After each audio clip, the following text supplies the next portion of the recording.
কথা সেটা না, এখানে কোন দলের দাওয়াত দিচ্ছি না। আমরা যারা ইসলামী দল করি, আমরা যদি মানুষকে দলের দিকে দাওয়াত দিই, এটাও ঠিক না। মানুষকে দাওয়াত দিব তৌহিদের দিকে, দাওয়াত দিব দলের দিকে নাকি আল্লাহর দিকে দাওয়াত দিব? আল্লাহর দিকে দাওয়াত দিব।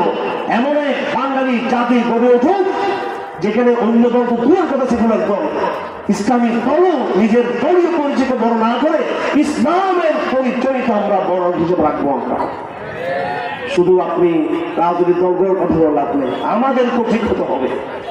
আমাদের দলের ভালোবাসা বেশি আমাদের মধ্যে, ইসলামী দলগুলোর মধ্যে, নাকি আসলেই কোরআনের ভালোবাসা বেশি? এটা কিন্তু একটা বড় পরীক্ষার বিষয়, ঠিক কিনা? যদি কোরআনের ভালোবাসা থাকতো, এই যে বুরহানুদ্দিনের ছেলেরা যে মারা গিয়েছে, এদের কোনো রাজনৈতিক পরিচয় ছিল?